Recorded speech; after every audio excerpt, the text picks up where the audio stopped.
Hi, this is Shelley Hoffman with an episode of Ask the Expert here at PAC-B TV. And today my expert is Amy. She's here from the Census Bureau and she's going to give us a little bit of information about it. There's a lot of information we probably don't know, but right now, what would you say the most important thing that we should be knowing about the Census Bureau and what you guys are trying to do? Well, the intention of the census is to get a complete and accurate count of every person living in the United States currently. We have one chance every 10 years to do this. It's mandated by the Constitution, so we've been doing this since 1790, every 10 years. That's a long time. Yeah, it's a long time, and it's that important that it's written into the Constitution. So it's mandated. Everybody is really required to participate. So we do everything we can to educate the people in our community on what it is, why it's important, and the fact that it's safe and it's extremely easy to do. Right, to get out there that it's not the government trying to get their information, right? No, absolutely not. It's just a count of the number of people that are living in the United States. We need to know how many people there are. We need to know where you live. We need to know what your age is so that we know where we need to send money in order to provide the services that the people in our communities need on a daily basis. And at least I know a lot of people that I'm friends with, we move a lot more. Like, used to be people stayed where they were, but with everybody moving, I got to believe the numbers kind of change and stuff every 10 years to where they are. Yeah. What is the money used for? Because that's, maybe that's the misconception people have is they're not even sure where the money is going to. Sure, yeah, absolutely. So the general message is that this is hundreds of billions of dollars that are disseminated every year across the nation. So we need to know where people are so we know where to send that money. Now, there's an awful lot of services that this money is used for that I think we as the general public may not understand or even realize. So we're talking about services like SNAP, HEAP. What is SNAP? So if you're receiving, we used to call it food stamps, right? So if you get SNAP, if you get HEAP, so your heating assistance program, title funds for schools, early childhood education, early Head Start programs, before and after school care, school lunch programs. And so a lot of the services that our children benefit from on a daily basis. But then look at elderly services, for example. A lot of the things that our elderly need are also funded through that census data. The Meals on Wheels programs, for example. A lot of the senior housing communities receive federal funds. That's going to come from census data as well. Then we're also talking about our infrastructure, so roads and bridges. The police and fire departments receive money from census data. Homeland security programs, business loans, all of that is based on census data. So we have one chance every 10 years to get these numbers right in order to dictate where that money is going for the next 10 years. So if people do not participate in the census and then they wonder why they're not getting the funds for their community or why government funds are going somewhere else, a lot of it has to do with how many people actually participate. That's correct. That's correct, yeah. And we really anticipate a relatively high low self-response throughout a lot of upstate New York, and especially here in Onondaga. So that means like the online, or what do you mean self-response? Right. Well, there are a couple of ways to complete the census. So starting on March 12th, an invitation will go home to every household in the area, and it has an invitation to go online and self-respond. There's a code on there that's specific to you, to your home, your address. You would put that code in online. It's 2020census.gov. There'll be a button there to complete my census. You click that and you start your census. So there are a number of ways to complete it, as I said. Online is one, and of course we're encouraging everybody to do it that way. It's easiest. You're at home. Right. It can be done on your phone, on your tablet, on your laptop. If you don't have one, we have partners throughout the community, particularly our libraries, that are open to help people complete the census. So our Beeville Library right here has, Not only are they open to help, but all of the librarians have been trained and they can answer questions and they can assist. Now, let's say you're not necessarily comfortable doing it that way. That's fine. You can call on the phone and complete it over the phone. And not just in English, but in English or any one of 12 non-English languages, both on phone and online. Do you get a real person when you call on the phone, or is it something you get walk through? Nope, you get a real person. Yeah, and that's exactly, you get a real person, and not just a real person, but a real person who speaks your language of English or any one of those 12 non-English languages. Same thing online. There'll be tabs across the top. You choose English or any one of the languages that you speak or are most comfortable with, and you would do it that way. And if you don't speak one of those languages, online you can find 59 language guides to help interpret the questionnaire. So let's say you don't want to do it online. You don't want to do it on the phone either.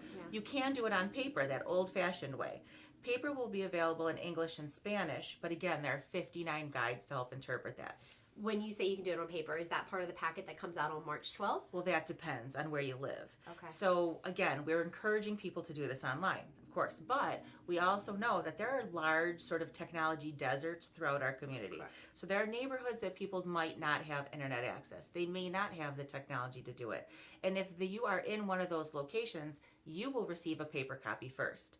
So we've designated as sort of a binary method. There's internet first, where you're encouraged to do the internet first, and your internet option is only available on that letter that comes home, or the phone numbers, obviously.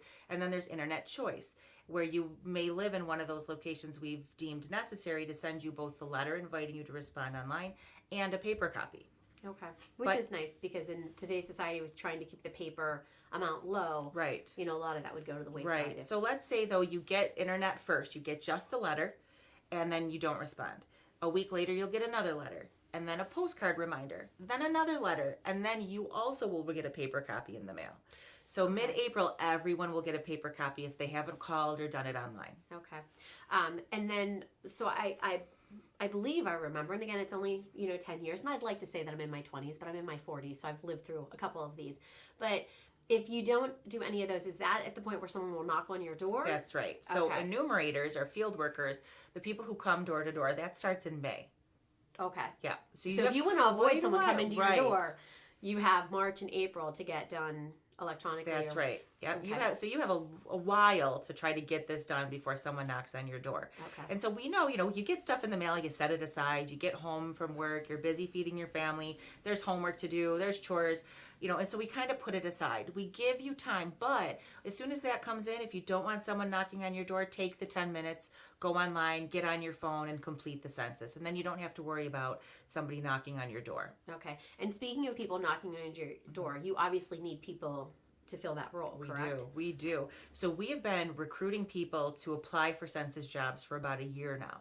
Okay. And we really need to fill the positions that are left. So locally in Onondaga County, we still need to hire over 1,000 people. Wow. So we need people to get online, 2020census.gov/jobs, and complete that online application for census jobs. It's one application.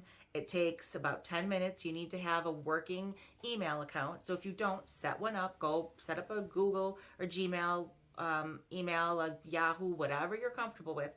Set up an email. You have to have an email in order to apply.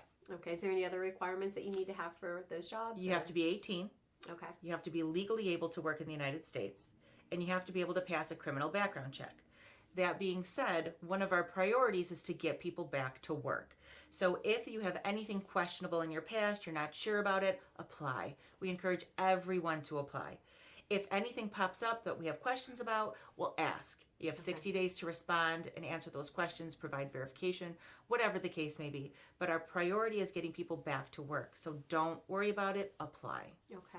And you said you have a couple jobs. What are the actual job descriptions? So if somebody has interest in it, they know that they want to apply. Yeah, so the primary positions we're still recruiting for would be the enumerators. Those are those door-to-door people. However, and while I said that they start in May, I'm going to take that back and tell you that there are exceptions to every rule. Okay. So we know in this region there are a number of colleges and universities.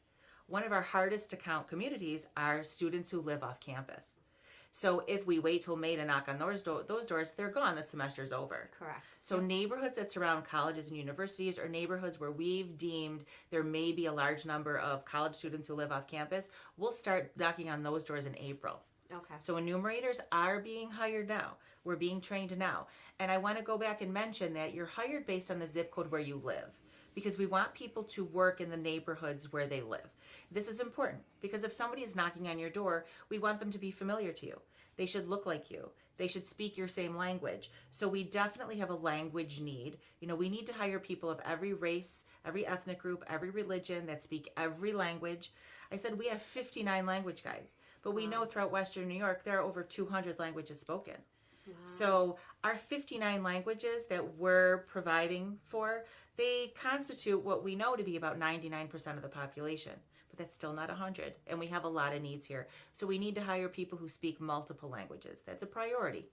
About how many hours would you say that, I mean, if you fill all the positions that you need to fill, correct? How many hours do you think somebody could anticipate working, or is it you knock on a door, if they don't answer today, you go back tomorrow? Yeah, they would go back repeatedly. Okay. It's very flexible. It's temporary. It's very flexible. So you have 5 hours available this week. Great. Thank you for working. 10 next week, 30 the next, whatever the case may be. We need people to come and we need them to work. Okay. Now we're paying $20 an hour for a field worker, and we're going to keep you working in your neighborhood, so in your zip code. Again, we want you to be comfortable. But let's say we don't have enough people for zip codes that are neighboring you, and we want you to travel over there, 10 miles down the road. We will reimburse you 58 cents a mile for any travel that you need to do. So this is a great first job, second job, something to do because you feel like it's your civic duty, or something to do because you want to be a part of history. This happens once every 10 years, and it's impactful. It means something for your community, for yourself, your family, your children, your seniors, your neighbors. It has a great deal of meaning. It's vitally important for our community. Absolutely. You had mentioned, we were just briefly talking earlier, that sometimes people forget to put their kids down the census or something. Yeah, kids are undercounted, and particularly kids 0 to 5 are undercounted. For some reason, parents don't tend to want to report their children. And now, as I said, the funding for census, it's going to impact schools. So schools are funded by Title I, II, and III grants, again, dictated by census data. So if we know there are 40,000 children in a school district, but we've only counted 20, we're still providing for 40, we're still trying to, afford 40, but you may not receive all of the funding that you need for that. So we're talking about, a child who's just born or one, 10 years from now, they're in 3rd grade. Yeah. So now look at what we've missed out on. We've missed out on WIC. We've missed out on early childhood education, Head Start programs, school lunch programs, funding for school up until they're in 3rd grade, at which time, again, you have another opportunity to do this. Make sure you're counting your children. We want them to have all of the resources they need to be happy, healthy, educated, and successful. And excuse me, as you were talking about that, it made sense because the school district obviously reports how many kids they have walking through the doors. Right. But if it's a child that's, just born 1, 2, 3, and they're not going through the school doors yet, the school district's not aware of them to count for them. Right. So we predict ahead 10 years based on our census data now. Yeah, that's really interesting. Is there anything else that you can think of that maybe would encourage the public to make sure that they participate in this, other than, and I'm half joking, someone knocking on their door? Because that would probably be my motivation, because I have 2 dogs. The dogs go nuts, blah, blah, blah. Sure. I'm definitely probably going to go home March 12th and fill out the census. Yeah, and Census Day, the official Census Day is April 1st. So on April 1st throughout the nation, and particularly throughout our community here, there will be a lot of events to get involved in. Our libraries are planning big celebrations. Our elected officials will be there. They're planning big celebrations. So that's going to be a huge day nationwide where everybody is encouraged to complete the census on April 1st if they haven't already. So it's your time to really impact your community, to be a part of what's going on. Absolutely. Yeah. Do you think with those big days, you said the officials and stuff, I mean, I gotta believe you're doing presentations, or different people are doing presentations about the importance of it. Oh yeah, correct? We're doing presentations all over the place. One of our key goals here is to create partnerships with the trusted voices in our community, to get out there and talk to the public, to talk to our elected officials, our community leaders, our religious leaders. And I can send people, my staff and other people throughout who are experts on census throughout the region, out to any organization that's interested in having someone come and talk. We can do 3 minutes, 10, 20, half an hour, spend as much time as you want, and need us there to answer questions and alleviate people's concerns about what census is, particularly what census is not, alleviate all of the concerns people have, and really sort of try to get over the rumors or the misinformation that's out there. There's an awful lot of mistrust in government, and we want to make sure that people understand that the census is very safe. And you had said there's really only 2 pieces of personal information. Is that correct? That's right. So the census has about 10 questions on it per person of your household. Okay. But the only personally identifiable information that we're asking is your name and your date of birth. So this is important, and I'm glad you asked, because I want people to know what the red flags are. Unfortunately, we both know there are a lot of people out there that are, fraudulent, and there are scams. So it's important to realize what is census and what really is coming from the Department of Commerce and what's not, and who's not if they're knocking on your door. Yeah. So, which is part of the reason why I say we're knocking in May. Unless you live in one of those neighborhoods where it's by a school, then we may be knocking early. So it might still be a census employee. But it's important for people to look for the badge. Okay, it's got a picture of the census employee on it, their full name, expiration date, and the logo, the census logo. Get their name. And because if you're not sure, we have a fraud alert hotline that people can call. So if you're not sure, say, can you give me your full name? I'm just going to call and make sure that you're for real. You're a valid census employee. If they're not, as soon as you pick up that phone, they're going to leave. Absolutely. But if they are, they'll wait patiently. You'll call and verify who they are. Go right back, complete your census. And again, you receive the questionnaire in the mail. There's right on our website, you can go and see what is it supposed to look like. What does the envelope look like? What does the questionnaire look like? Make sure that it is actually the census questionnaire. We will never ask for social security number. We will never ask for bank account information. We are not doing this on behalf of any political party. The Census Bureau is completely neutral. So anyone who tells you it's on behalf of somebody who's seeking re-election on behalf of a political party, that is not a census questionnaire. Okay, I think the main thing that you just said that's important is not your social security number, because that does make people panic, or driver's license number. Right. Social security number, driver's license number, bank account information, ATM information, asking for donations. We will never do any of that. Name and date of birth, that is it. Oh, nice. Okay, yeah, that is good information to have. So, well, I thank you for your time today. Like I said, I was going to do the census anyway, but if I wasn't going to, that information, because I have kids in the district, and and the money that I see that the schools need, it's just, there's so many reasons to participate, it's funding, it's improving the community that you live in, the area you live in. Right. So improve your community, improve your hometown, look for the resurgence that you desire to see in your neighborhood, and think about your family, your children, your neighbors, your seniors, your parents, and yourself even. What are the services that you require in order to be successful, in order to be safe and secure, and provide for your family? Absolutely. Thank you. If you have more questions, you heard Amy say that they would come out and do presentations, 5 minutes, 10 minutes, 20 minutes. Reach out to us here at PAC-B TV. We'll get in touch with her, and they'll get somebody out here to answer any more questions that you may have. But by all means, reach out. This is important. If you didn't gather this from this interview, or you didn't know that in the past, it is important for Baldwinsville and the rest of Onondaga County that we participate in this. So everybody enjoy your day. And again, please join the census. Make sure you answer the questions, and let us know if you have any more questions.